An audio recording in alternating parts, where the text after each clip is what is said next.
കാളി കാളി മഹാകാളി ഭദ്രകാളി നമോസ്തുതേ കുലംശ്ച കുലധർമ്മംശ്ച മാംശ്ച പാലയ പാലയ.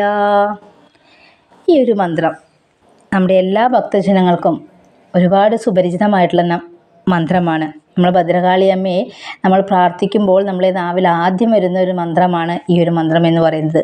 ഞാൻ അമ്മയെ ഭജിക്കുന്നതോടൊപ്പം തന്നെ എൻ്റെ കുലത്തെയും എൻ്റെ കുടുംബത്തെയും ഒക്കെ സംരക്ഷിച്ചു കൊള്ളണേ അമ്മേ ഭഗവതി എന്നാണ് ഈ ഒരു നാമത്തിൻ്റെ പരമ്പൊരുൾ. അപ്പോൾ അതുകൊണ്ട് തന്നെ ആഗ്രഹ സാഫല്യത്തിന് ചൊല്ലാവുന്ന അതിവിശേഷമായിട്ടുള്ള ഒരു കാളി മന്ത്രമാണ് ഇന്നത്തെ വീഡിയോയിലൂടെ നിങ്ങളുമായി പങ്കുവയ്ക്കുന്നത്.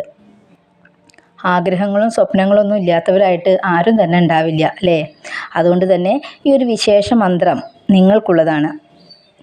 ദിവസത്തിൽ ഒരിക്കലെങ്കിലും ചൊല്ലിയിട്ടുണ്ടെങ്കിൽ അതിൻ്റെ ഫലം നമുക്ക് പെട്ടെന്ന് തന്നെ അനുഭവിച്ചറിയാൻ സാധിക്കുമെന്ന് മാത്രമല്ല, നമ്മൾ ആഗ്രഹിക്കുന്ന മറ്റുള്ളവർക്ക് ദോഷകരമല്ലാത്ത ഏതൊരു കാര്യവും നടക്കുന്നതിന് വളരെ ഉത്തമമായിട്ടും ഈ ഒരു മന്ത്രം കണക്കാക്കപ്പെടുന്നു. ഇന്ന് ചൊവ്വാഴ്ചയാണ് അല്ലേ?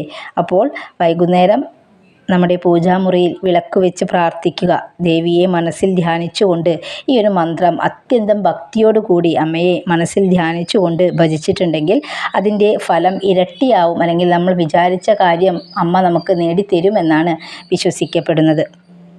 കാളി മന്ത്രങ്ങളിൽ വിശേഷമായിട്ടുള്ള അല്ലെങ്കിൽ അതിവിശേഷമായിട്ടുള്ള 61ാമത്തെ മന്ത്രമാണ് ഇനി പറയാൻ പോകുന്ന ഉത്തമമായിട്ടുള്ള മന്ത്രം. ഭക്തരുടെ ജീവിതത്തിലെ എല്ലാ തടസ്സങ്ങളും ദുഃഖങ്ങളും ഒക്കെ മാറ്റാൻ കഴിവുള്ളതാണ് ഭദ്രകാളി മന്ത്രങ്ങളെല്ലാം തന്നെ. ഭദ്രകാളിയെക്കുറിച്ച് പ്രത്യേകിച്ച് ഞാൻ എടുത്തു പറയേണ്ട കാര്യമൊന്നും തന്നെ ഉണ്ടാവില്ല. നമുക്ക് ഏവർക്കും ഭദ്രകാളിയുടെ വിവിധ രൂപങ്ങളെക്കുറിച്ചും ഒക്കെ നമുക്കറിയാവുന്നതായിരിക്കും. അതുപോലെ തന്നെ നമ്മുടെ കുലദൈവമായി നമ്മൾ ഏറെക്കുറെ എല്ലാ കുടുംബാംഗങ്ങളും ഭദ്രകാളി അല്ലെങ്കിൽ ഭഗവതിയെയാണ് ആരാധിക്കാറുള്ളത്. അപ്പോൾ അതുകൊണ്ട് തന്നെ ഭദ്രകാളിയെക്കുറിച്ച് എടുത്ത് പ്രത്യേകം പറയേണ്ട ആവശ്യമില്ല എന്ന് തോന്നുന്നു. മഹാശക്തിയുള്ള ഒരു മൂർത്തി രൂപമാണ് ഭദ്രകാളിയമ്മ. ദുർഗാദേവിയുടെ രൗദ്രഭാവമാണ് ഭദ്രകാളി എന്ന മൂർത്തി. മന്ത്രം ചൊല്ലുന്നതോടൊപ്പം തന്നെ നമ്മൾ വെറുതെ വായ കൊണ്ട് കുറേ നാമങ്ങൾ ചൊല്ലിയതും കൊണ്ട് മാത്രം കാര്യമില്ല.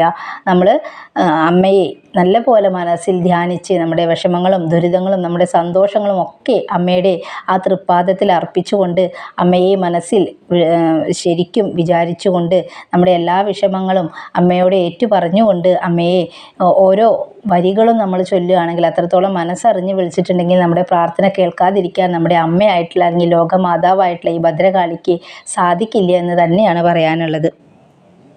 അപ്പോൾ മന്ത്രം ചൊല്ലുന്നതോടൊപ്പം തന്നെ നമ്മളെ തീർത്തും തികഞ്ഞ ഭക്തിയും നിഷ്കാമമായിട്ടുള്ള ഭക്തിയും അതുപോലെ തന്നെ ശ്രദ്ധയും അത്യാവശ്യമാണ്. അത് ഏറ്റവും പ്രധാനമാണ്.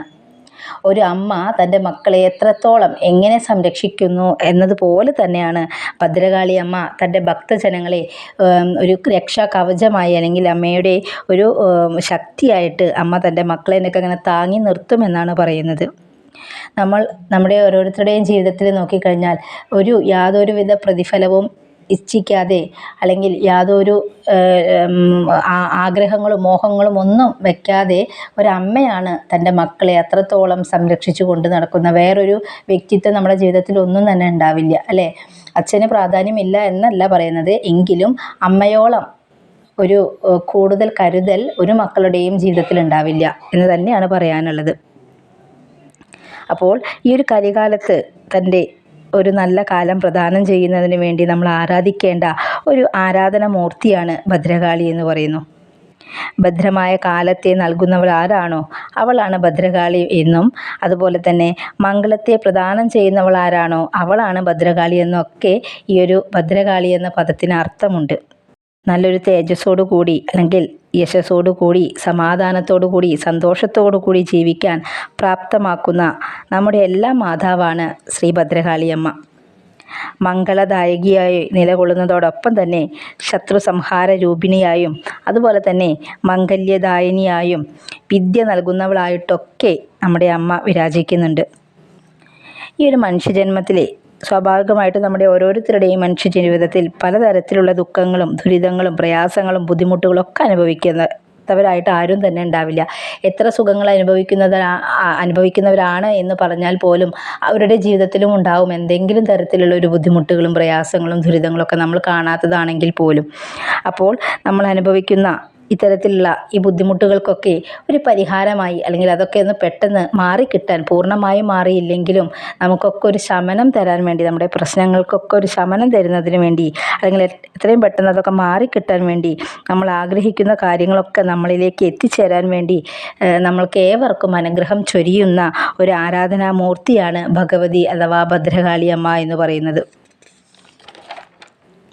അപ്പോൾ ഈ ഒരു ഭദ്രകാളി അമ്മയെ നമ്മൾ പ്രാർത്ഥിച്ചിട്ടുണ്ടെങ്കിൽ നമുക്ക് നടക്കാതെ കിടക്കുന്ന ഏതൊരു കാര്യങ്ങളാണെങ്കിലും അമ്മ അത് പെട്ടെന്ന് നമുക്ക് റെഡിയാക്കി തരും, അല്ലെങ്കിൽ ശരിയാക്കി തരും. അതിൻ്റെ ഏതറ്റം വരെ നമ്മുടെ ആഗ്രഹം നല്ലതാണെങ്കിൽ, മറ്റുള്ളവർക്ക് ദോഷകരമല്ലാത്ത ഏതൊരു ആഗ്രഹത്തിനും സാക്ഷാത്കരിക്കാൻ വേണ്ടി നമ്മുടെ ലോകമാതാവായിട്ടുള്ള നമ്മുടെ ഭദ്രകാളി അമ്മ, അല്ലെങ്കിൽ നമ്മുടെ ഭഗവതി അമ്മ ഏത് അറ്റം വരെയും പോയി നമുക്ക് നല്ല രീതിയിൽ ആ കാര്യങ്ങൾ നടത്തി തരുമെന്ന് തന്നെയാണ് പറയാനുള്ളത്. അതുകൊണ്ട് തന്നെ ഈ ഒരു മഹാമന്ത്രം ഇന്ന് വൈകുന്നേരം നിങ്ങൾ ചൊല്ലി ഇതിൻ്റെ ഫലം എന്താണെന്നുള്ളത് നിങ്ങൾ അനുഭവിച്ചറിയുക തന്നെ വേണം എന്നാണ് പറയാനുള്ളത്. മന്ത്രം ഇതാകുന്നു: ഓം ഭദ്രകാളി നമോ, വിനീതശക്തി നമോ, എൻ്റെ വിമാതേ നമോ, 1008 ശക്തിയുറ്റ മഹാമായേ, എന്നരികിൽ വന്നു നിൽക്കുമമ്മേ, ഇരുപുറവും കാത്തു നിൽക്കുമമ്മേ, ദേവി പ്രചണ്ഡ പ്രവാളിനി ചാമുണ്ഡി സർവചണ്ഡാളി, ഓം കാളി ഭദ്രകാളി മഹാദേവി.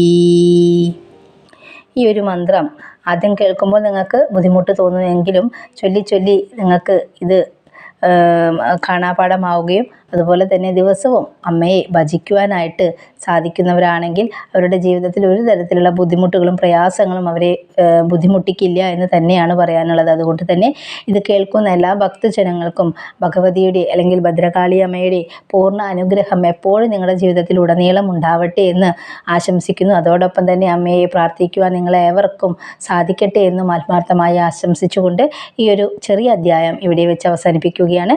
ഹരി ഓം.